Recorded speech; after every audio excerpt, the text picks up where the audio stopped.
నమస్తే, welcome to question ever. కీలరికి వార్త పెట్టాలని సామెత, దాన్ని బీజేపీ తూచా తప్పకుండా ఫాలో అవుతోందా? కాంగ్రెస్ ను మరొకసారి చావు దెబ్బ కొట్టేందుకు వ్యూహం పనిందా? తెలుగు రాష్ట్రాల నుంచే దాన్ని అమలు చేయబోతున్నారా? అందులో భాగంగా మహిళా ఎంపీలకు మంత్రి పదవులు రాబోతున్నాయా? ఇదే చర్చ జరుగుతోంది. ఇటీవల 5 రాష్ట్రాల్లో జరిగిన ఎన్నికల్లో 3 చోట్ల కాషాయ జెండా ఎగిరింది. బెంగాల్లో బంపర్ విక్టరీ సాధించారు, అస్సోంలో హ్యాట్రిక్ కొట్టారు, పుదుచ్చేరిని నిలబెట్టుకున్నారు. ఆ జోష్ ను కంటిన్యూ చేయాలని బీజేపీ హైకమాండ్ డిసైడ్ అయింది. త్వరలో తెలంగాణ బీజేపీలో పెను మార్పులు ఉంటాయని ప్రచారం కూడా జరుగుతోంది. మహిళా రిజర్వేషన్ బిల్లును ప్రతిపక్షాలు అడ్డుకోవడంతో బీజేపీ కొత్త ఎత్తుగడ వేస్తోందా? పార్టీలో ప్రభుత్వంలో మహిళలకు ప్రాధాన్యత ఇవ్వనున్నారా? మహిళలకు 33%తో పార్లమెంట్లో చోటు ఇవ్వాలని ఆలోచిస్తోందా? తెలంగాణకు మరొక మంత్రి పదవి ఇచ్చే అవకాశాలు కనిపిస్తూ ఉన్నాయి. 33% రిజర్వేషన్ అమల్లో భాగంగా తెలంగాణ నుంచి డీకే అరుణ, ఏపీ నుండి పురంధరేశ్వరికి కేబినెట్ లో చోటు దక్కే అవకాశం ఉందని చెబుతున్నారు. ఇక మోదీ మంత్రివర్గంలో 7 మహిళలు ఉన్నారు.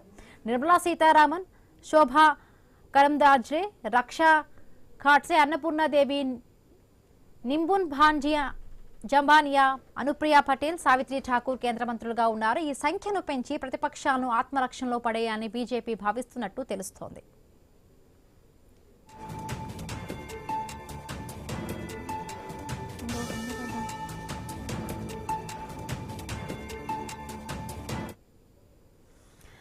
మహిళలే మహారాణులు, ఇంట్లో అయినా పార్లమెంట్లో తొలిసారి ఓ బిల్లును మోదీ జమానాలో వీగిపోయిందంటే అది మహిళా బిల్లే. ఇక పాస్ అవ్వదని తెలిసినా ఎందుకు ప్రవేశపెట్టారని అప్పట్లో పెద్ద చర్చనే జరిగింది. దానికి ఇప్పుడు సమాధానం దొరుకుతోంది. అంతర్గతంగా బీజేపీ మంత్రివర్గంలో మహిళలకు పెద్దపీట వేయడం ద్వారా తమ చిత్తశుద్ధిని చాటుకోవాలని కమలనాథులు వ్యూహ రచన చేశారు. ఇక హైదరాబాద్ లో ప్రధాని మోదీ సభకు సంబంధించిన ఫ్లెక్సీల్లో మాక్సిమం మహిళా నేతలతో నిండిపోయాయి. భాగ్యనగరం నుండే మార్పు మొదలు కానుందా? మోదీ 3వసారి ప్రధాని మంత్రి అయ్యాక తొలిసారి హైదరాబాద్ వస్తున్నారు. ల్యాండ్ మార్క్ గా మిగిలిపోనుందా? మహిళల మనసు గెలిచేలా కమలనాథులు చేస్తున్న ప్రయత్నాలకు విపక్షాలు చెక్ పెట్టగలవా? తమకంటూ ప్రత్యేక వ్యూహాలతో ముందుకు వెళుతున్నారా?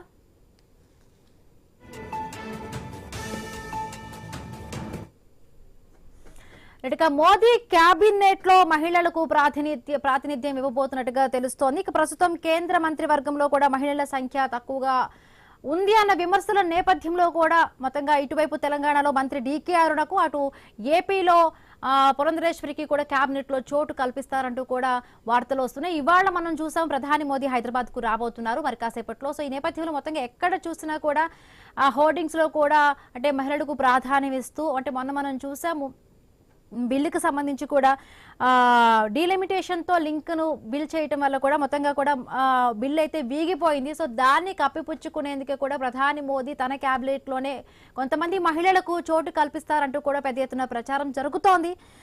ఈ నేపథ్యంలోనే పురంధరేశ్వరి పేరు అలాగే డీకే అరుణ పేరు కూడా తెరపైకి వచ్చాయి. నిజంగా కూడా ఆ విధంగా కూడా వెళ్లబోతున్నారా? క్యాబినెట్ లో చోటు ఇవ్వబోతున్నారా? సో మాట్లాడదాము. పోతిరెడ్డి కృష్ణకాంత్ రెడ్డి గారు జాయిన్ అయ్యారు. నమస్తే అండి.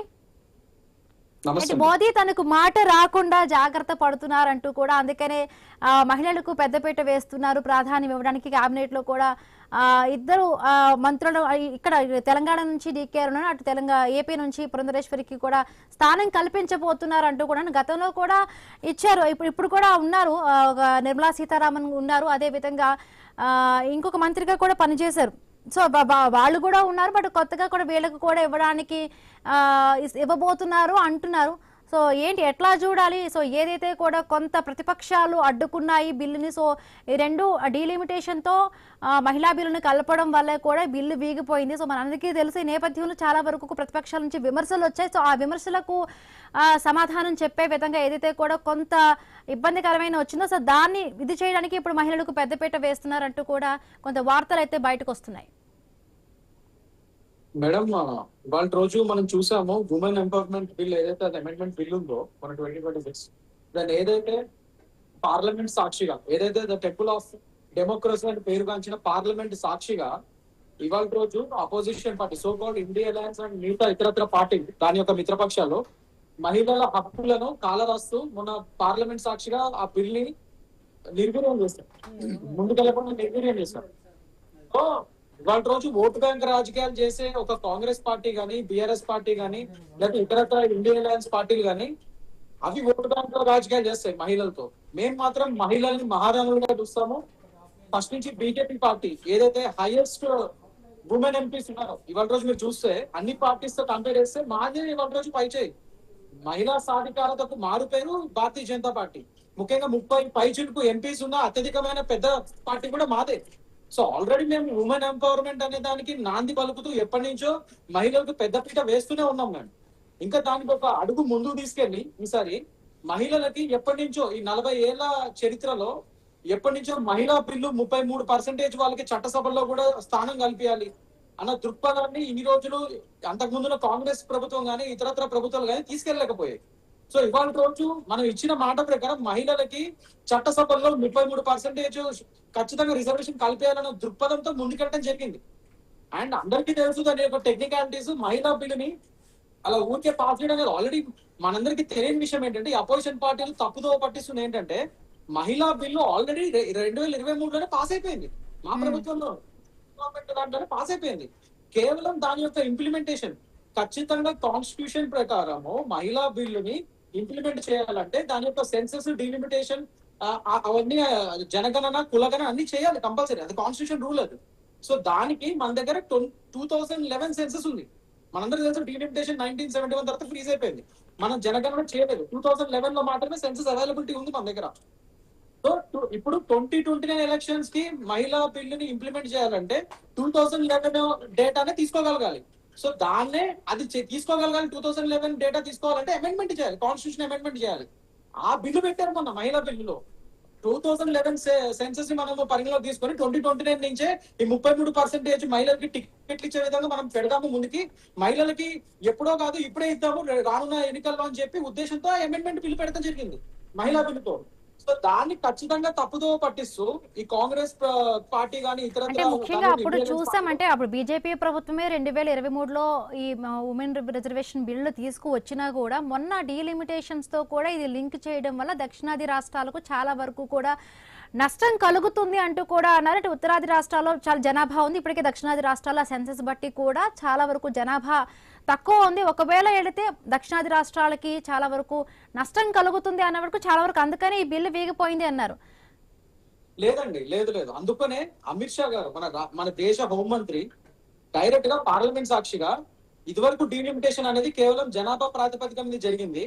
సో ఇప్పుడు ప్రోరాటా బేసిస్ కాకుండా at the same time irrespective pro rata basis అంటే ఆ యొక్క రాష్ట్రాల యొక్క tax devolutions and tax contributions కూడా పరిగణలోకి తీసుకోమని చెప్పి అనడం జరిగినాయి కొన్ని కాంగ్రెస్ పార్టీలు ఇలాంటి వాళ్ళు. కానీ మేము కేవలం అది చేసినా కూడా మళ్ళీ ఉత్తరాదిన మహారాష్ట్ర ఇలాంటి పార్టీస్ ఇలాంటి స్టేట్స్ కి ఎక్కువ సీట్లు పెరిగే ఛాన్స్ ఉంటుంది ఒకవేళ ట్యాక్స్ కాంట్రిబ్యూషన్స్ తీసుకుంటే. సో అప్పుడు కూడా సౌత్ స్టేట్స్ కి లాస్ట్ అట్టడుగు భాగంలో పెంపొందుతాయి సీట్లు. అందుకనే irrespective of tax contributions, irrespective of population అన్ని సౌత్ స్టేట్స్ కి అన్నిటికీ 50% సీట్స్ పెంచబోతున్నాం అని పార్లమెంట్ సాక్షిగా చెప్పారు అమిత్ షా గారు. ఒక గంట టైం ఇస్తే ఇదే అమెండ్మెంట్ మీరు కనుక బిల్లు పాస్ చేస్తా అంటే ఇప్పుడు గంట టైం ఇవ్వండి ఇప్పుడే అమెండ్మెంట్ తీసుకొని వస్తానని కూడా చెప్పారు పార్లమెంట్ సాక్షిగా. దేశ ప్రజలు మొత్తం అంతా చూసారు అది. అయినా కూడా కావాలని వీళ్ళు బిల్లుని తప్పుదో పట్టించి ఆ మహిళా బిల్లు వస్తే ఎక్కడ వీళ్ళు మహిళలకి అన్ని టికెట్లు ఇవ్వాలి. ఎందుకంటే మీకు బిగ్గెస్ట్ పొలిటికల్ జోక్ చెప్తా వినండి, ఇది ఫ్యాక్ట్ కూడా. జోక్ అని ఎందుకంటారంటే హాస్యాస్పదంగా ఎందుకుందంటే వాళ్ళ దగ్గర అపోజిషన్ పార్టీ వాళ్ళ దగ్గర అసలు మహిళా నాయకురాలే లేరు. రేపటి రోజు 33% రిజర్వేషన్ వస్తే టికెట్లు ఇవ్వడానికి మహిళా నాయకులు లేరు వాళ్ళ దగ్గర. మా దగ్గర ఎన్డీఏ అలయన్స్ కూటమిలో ఎక్కువ మంది ఉన్నారు. సో ఆ విధంగా కూడా వాళ్ళకి ప్రాబ్లం అవుతుంది అని చెప్పి వాళ్ళు కావాలని ఈ 33% బిల్లుని మహిళా బిల్లుని ముందుకు పోనివ్వలేదు. ఇదంతా రాజకీయ కుట్ర. ఇండియా అలయన్స్ కాంగ్రెస్ వాళ్ళ రాజకీయ కుట్ర. సో ఇవాళ రోజు అదే చూసారు మహిళలు అందరూ. డెఫినెట్ గా ఇక్కడ బీజేపీ మాత్రమే మహిళల హక్కు కోసం పోరాడుతున్న పార్టీ, ఎన్డీఏ మాత్రమే మహిళల హక్కు గురించి పోరాడుతుందని క్లియర్ గా తేటతెల్లమైంది. అందుకనే ఆ యొక్క ఎఫెక్ట్ మీకు వెస్ట్ బెంగాల్ ఎలక్షన్స్ లో, అస్సాం ఎలక్షన్స్ లో, పుదుచ్చేరిలో అన్ని చోట్ల కనబడింది. మన 5 రాష్ట్రాల ఎలక్షన్స్ లో మహిళలు మాకు ఎక్కువ శాతం ఓట్ వేయడం క్లియర్ గా తెలుస్తుంది. వెస్ట్ బెంగాల్ అయితే ఇట్స్ క్లియర్ స్వీప్. మహిళలు మొత్తం ఏకదాటిగా మహిళా ఓట్లను మాకే పడ్డాయి. అక్కడ మళ్ళీ ఇంకా మహిళా చీఫ్ మినిస్టర్ అయ్యుండి కూడా మమతా దీది మాకే వచ్చాయంటే ఎందుకంటే ఈ మమతా దీది సోకాల్ ఇండియా అలయన్స్ పార్టీ వీళ్ళందరూ ఎట్లయితే మహిళా బిల్లుని అడ్డుకొని నిర్వీర్యం చేశారో మొన్న, అది చూసి మన దేశ మహిళలు అందరూ ఆగ్రహం చెంది ఒక రివెంజ్ ఓటింగ్ మాదిరిగా మాకు రియల్ గా చాలా పడ్డాయి ఓట్లు. So this is clear. Yes, ఇప్పుడు తెలంగాణలో కూడా మంత్రి అంటే డికే అరుణ గారికి ఇస్తారు అంటున్నారు. సో దీనికి సంబంధించి కూడా కొంత న్యూసెస్ అయితే బయటకు వచ్చాయంటే ఇవి ఒకవేళ డికే అరుణ గారికి ఒకవేళ దక్కితే ఇక్కడ దక్షిణాదిలో అంటే మహిళా సాధికారత మొత్తంగా వచ్చింది అనుకోవచ్చా? ఒకటి మేడం, ఇప్పుడు నేను ఏమంటున్నానంటే డికే అరుణ గారు ఆల్రెడీ మహబూబ్ నగర్ ఎంపీ ఎంపీగా ఉన్నారు. అవును, దాంతో పాటు మా నేషనల్ వైస్ ప్రెసిడెంట్ ఆవిడ, నేషనల్ పార్టీకి నేషనల్ వైస్ ప్రెసిడెంట్ ఆవిడ. అది కాకుండా ఫుడ్ కార్పొరేషన్ ఆఫ్ ఇండియాకి షీఈ్ అ చైర్పర్సన్. ఆల్రెడీ నేను అదే చెప్తున్నా, మహిళలకి ఆల్రెడీ మేము పెద్దపీట వేసే ఉన్న party BJP, Bharatiya Janata party. అది కాకుండా ఇప్పుడు నెక్స్ట్ ఎక్స్పాన్షన్ లో మహిళలకి ఖచ్చితంగా మేము పెద్దపీట వేసి మినిస్ట్రియల్ అవి పోర్ట్ఫోలియోస్ కూడా ఇచ్చే ఆలోచనలో ఉంది. అది నేషనల్ పార్టీ ఆలోచిస్తుంది, ఖచ్చితంగా ఆ విధంగానే ఆలోచిస్తున్నారు. సో ఉండే ఛాన్సెస్ లేకపోలేదు. నేను ఉంటది అనేది నేను నిర్దిష్టంగా చెప్పలేను, ఎందుకంటే హైకమాండ్ డిసైడ్ చేస్తారు. తిన్నప్పుడు మా పార్టీ అధిష్టానం నిర్ణయిస్తారు. కానీ ఖచ్చితంగా ఉండే ఛాన్సెస్ ఉన్నాయి. ఆ ఛాన్సెస్ లేకపోలేదని మాత్రం నేను ఖచ్చితంగా చెప్పగలుగుతా. ఎందుకంటే ఆల్రెడీ ఇప్పుడు నేను చెప్పినట్టు she an MP of Mahabubnagar, food corporation of India already chairperson ఆవిడ మొత్తం దేశానికి. అండ్ సేమ్ దట్ మా నేషనల్ వైస్ ప్రెసిడెంట్, మన తెలంగాణ నుంచి బిగ్గెస్ట్ రిప్రజెంటేటివ్ ఆవిడ. నేషనల్ వైస్ ప్రెసిడెంట్ పోస్ట్ ఆవిడది మా పార్టీలో, బిగ్గెస్ట్ పోస్ట్ అది. అండ్ ఇంకోటి పురంధరేశ్వరి గారు టాపిక్ కూడా తీశారు కదా మీరు. పురంధరేశ్వరి గారు నేను ఆంధ్రప్రదేశ్ రిప్రజెంట్ చేస్తున్నాను. ఆయన state media panellist of Andhra Pradesh BJP. So అంతకు ముందు గత ఎలక్షన్స్ ముందు మా పురంధరేశ్వరి గారే మా యొక్క రాష్ట్ర అధ్యక్షురాలు. She served as a state president of BJP Andhra Pradesh. ఇప్పుడు మళ్ళీ మాధవ్ గారు అయ్యారు. అది ఎవ్రీ 3 years కి మారుతారు కాబట్టి. సో అండ్ ఇప్పుడు నౌ షీఈస్ అట్లా సేమ్ టైం ఉమెన్ కమిషన్ కి చైర్పర్సన్ ఆవిడ, నేషనల్ ఉమెన్ కమిషన్ కి. ఇవన్నీ ఉన్నాయి. ఆల్రెడీ మహిళలకి పెద్దపీట వేస్తూనే మేము ముందుకెళ్తున్నాం. ఇప్పుడు రానున్న ఎక్స్పాన్షన్ లో, క్యాబినెట్ ఎక్స్పాన్షన్ లో తప్పకుండా ఛాన్స్ లేకపోలేదు. ఎందుకంటే దే డిజర్వ్ ఇట్. డికే అరుణ గారు కానీ, మా మేడం పురంధరేశ్వరి గారు కానీ, వీళ్ళందరూ హైలీ టాలెంటెడ్. ఎంత చక్కగా వాళ్ళు చట్టసభల్లో మాట్లాడి వాళ్ళ యొక్క ఇష్యూస్ తీసుకెళ్లగలుగుతారు. గ్రాస్ రూట్ లెవెల్ నుంచి వాళ్ళు వచ్చిన లీడర్స్ వాళ్ళు. డెఫినెట్ గా they deserve it. And we are 33% ప్రతిపాదన తీసుకొచ్చింది మా పార్టీ అయినప్పుడు మహిళలకి పెద్దపీట వేయకుండా ఎలా ఉంటాం మేము? ఖచ్చితంగా మహిళలకి ఎంపవర్మెంట్ చేసే దిశగానే మా ప్రభుత్వం ఆలోచిస్తుంది, మా పార్టీ కూడా ఆలోచిస్తుంది. మీరు ఓన్లీ ప్రభుత్వంలోనే కాకుండా మా పార్టీలో ఉన్న ముఖ్యమైన పదాధికారులు, పెద్ద పెద్ద పోస్టులు కూడా మహిళలకే ఉంటది చాలా మటుకు. మాకు మహిళా మోర్చానే ఉంది చాలా పెద్ద. నేషనల్ లెవెల్ నుంచి కింద మండల లెవెల్ వరకు మహిళా మోర్చాలు ఉన్నాయి మాకు. రైట్. సో బీజేపీ నాయకులు శ్రీదేవి గారు ఫోన్ ఇన్ లో జాయిన్ అయ్యారు. నమస్తే మ్యామ్. రైట్, మోదీ క్యాబినెట్ లో ప్రతి ఒక్కరికి నమస్కారాలు. ఎస్, ప్రస్తుత కేంద్ర మంత్రివర్గంలో కూడా మహిళల సంఖ్య తక్కువగా ఉంది అన్న విమర్శల నేపథ్యంలో కూడా ఇవాళ చూస్తున్నాము ఇటు తెలంగాణ నుంచి కూడా డికే అరుణ గారికి, అదే విధంగా కూడా ఏపీ నుంచి పురంధరేశ్వరి గారికి కూడా క్యాబినెట్ లో చోటు కల్పిస్తారంటూ కూడా కొంత వార్తలు వస్తూ ఉన్నాయి. సో మొన్న చూసాము అంటే women reservation bill, delimitation bill link చేయడం వల్ల కూడా మొత్తంగా ఉమెన్ రిజర్వేషన్ బిల్ అయితే వీగిపోయిన నేపథ్యంలో కూడా అపవాదు రాకుండా ఉన్నందుకు మోదీ ఇలాంటి ఎత్తుగడ విధంగా కూడా మహిళా సాధికారత విషయాన్ని ముందుకు తీసుకువచ్చే విధంగా కూడా ఇవి చేస్తున్నారు అని అంటున్నారు. సో ఏం చెప్తారు? ముందుగా కూడా 2 రాష్ట్రాలకి అటు పురంధరేశ్వరి, ఇటు డికే అరుణ గారు 2 పేర్లు కూడా వస్తున్నాయి. వాస్తవంగా అలాగా వినపడ్డం అనేది కూడా చాలా నిజంగా చాలా స్వాగతించాల్సిన విషయం అండి. మహిళలుగా ఏదైతే భారతీయ జనతా పార్టీలో కింద స్థాయి నుంచి ఇప్పుడే సోదరులు చెప్పారు, అన్ని వ్యవస్థల్లోనూ కూడా భారతీయ జనతా పార్టీకి మహిళలు ఉంటారు, అన్ని మోర్చాల్లోనూ మహిళలు ఉంటారు, పార్టీలో స్ట్రీమ్ లైన్ లో ఉంటారు. 50% కన్నా అబవ్ మహిళలకి భారతీయ జనతా పార్టీలో స్థానం ఉంటుంది. 33% కోసం భారతీయ జనతా పార్టీలో మహిళలు పోరాడారు. ఖచ్చితంగా 50% అక్కడ ఫుల్ఫిల్ అవుతారు. ఎందుకంటే వివిధ క్షేత్రాల్లో కూడా, అంటే వివిధ మోర్చాలలో కూడా మహిళలు ఉంటారు. అక్కడ కూడా మహిళలకి సముచిత స్థానం ఉంటుంది. సెక్రటరీలు, కార్యదర్శులు అదంతా కూడా ఒక బైలా ప్రకారం పార్టీకి చాలా నిబద్ధతతో జరుగుతూ ఉంటుంది. ఏదేమైనప్పటికీ కూడా కేంద్రంలో, ప్రభుత్వంలో భాగస్వామ్యుల్ని, మహిళల్ని చెయ్యడం అనేది నిజంగా చాలా సంతోషం. అక్కడ మహిళలు చాలా నిస్వార్థంగా పనిచేస్తారు అనేది ఎంత వాస్తవమో, కమిట్మెంట్ తో కూడా పనిచేస్తారు అన్నది వాస్తవం. ఖచ్చితంగా పురంధరేశ్వర్ గారికి కానీ అటు డికే అరుణ గారికి కానీ దేశవ్యాప్తంగా అందరూ మహిళలందరికీ కూడా ఖచ్చితంగా నిర్దిష్టమైనటువంటి ఏది చెయ్యాలి ఏది చేయకూడదు అనేటువంటి అవగాహన ఉన్న మహిళలు. అందులో వీరు మంత్రులుగా కూడా పనిచేసినటువంటి అనుభవం ఉంది. చెయ్యకూడదు ఏమిటో కూడా వీళ్ళకి తెలుసు. ఖచ్చితంగా ఇవ్వడం అనేది చాలా మంచి పరిణామం. దీనికి ఎత్తుగడలు ఏమి ఉండవు. భారతీయ జనతా పార్టీ ఇందులో స్ట్రీమ్ లైన్ లో ఎత్తుగడ అనే అవసరమే లేదు. ఖచ్చితంగా మహిళలకి ఎంత సముచిత స్థానం కల్పించాలో, ఎక్కడ ఎవరి అవసరం ఎక్కడ ఉంటే అక్కడ తప్పకుండా ఉపయోగించుకుంటారు. వారందరికీ కూడా పార్టీ దేశం ముఖ్యము అనేటువంటి సిస్టమ్ లో మహిళలు ఎక్కడ అవసరమైతే అక్కడ వాళ్ళ సహాయ సహకారాలు తీసుకుంటారు. అది ప్రభుత్వంలో అయినా తీసుకోవచ్చు, లేకపోతే పార్టీలో అయినా తీసుకోవచ్చు, లేకపోతే చివరికి ఒక డివిజన్ లో కూడా తీసుకోవచ్చు. ఈ స్థాయిలో మహిళలని వినియోగం ఇదేదో ఎత్తుగడగా లేకపోతే ఓట్ బ్యాంక్ రాజకీయాల కోసం మహిళల్ని ప్రోత్సహించడం అనేది ఇంతవరకు ఇంచుమించు నేను 30 years భారతీయ జనతా పార్టీలో పనిచేస్తున్నాను, నేను చూడలేదు. భారతీయ జనతా పార్టీలో ఏదైతే అయితే ఇప్పుడు ఉన్న పరిస్థితి ఏమిటంటే, మనం ఎన్డీఏ ప్రభుత్వం నడుస్తోంది కేంద్రంలో.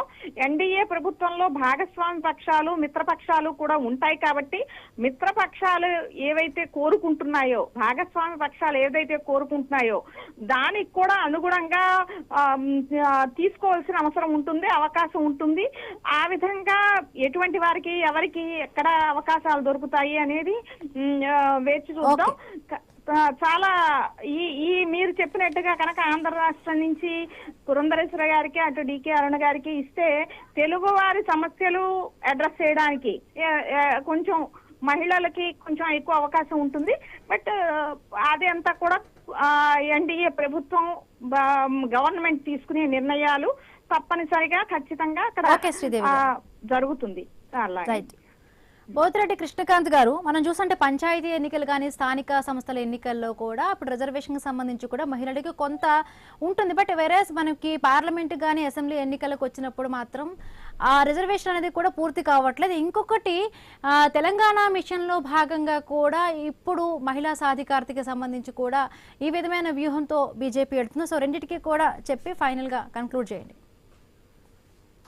మేడం, నేను చెప్పేది ఏంటంటే, ఇప్పుడు కేవలం ఓట్ బ్యాంక్ రాజకీయాల కోసం మేము మహిళా రిజర్వేషన్ బిల్ అవి మాట్లాడలేదు మేడం. ఎందుకంటే ఫస్ట్ అండ్ ఫార్మోస్ట్ నేను చెప్తుంది అదే. హలో, డిస్టర్బెన్స్ వస్తుంది. హలో చెప్పండి, వినిపిస్తోంది. డిస్టర్బెన్స్ వస్తున్నాము. ఇప్పుడు ఒకటి మేడం, మేము ఓటు బ్యాంక్ రాజకీయాల కోసం వాటి కోసము ఈ మహిళా సాధికారత బిల్ కానీ చట్టసభల్లో వాళ్ళకి 33% రిజర్వేషన్ ఇద్దామని చెప్పి మేము చేయట్లేదు మేడం. మేము చేస్తున్న కేవలం మహిళలకి ఫస్ట్ నుంచి పెద్ద వేస్తున్న పార్టీ ఏదైతే ఉందంటే భారతీయ జనతా పార్టీ అండ్ మా ఇండియా అలయన్సెస్ మాత్రమే. సో మేము దాని ప్రకారంగానే ముందుకెళ్తున్నాం. వెదర్ ఓట్లు వస్తాయా రావా అనేది మా యొక్క ఇది కాదు. ఎందుకంటే ఇవాళ రోజు most largest political party in the world, ప్రపంచంలో, ఇండియాలో కాదు ప్రపంచంలోనే బిగ్గెస్ట్ లార్జెస్ట్ పొలిటికల్ పార్టీ మాది. సో కొత్తగా మేము ఓట్ బ్యాంక్ రాజకీయాలు చేయాల్సిన అవసరం లేదు.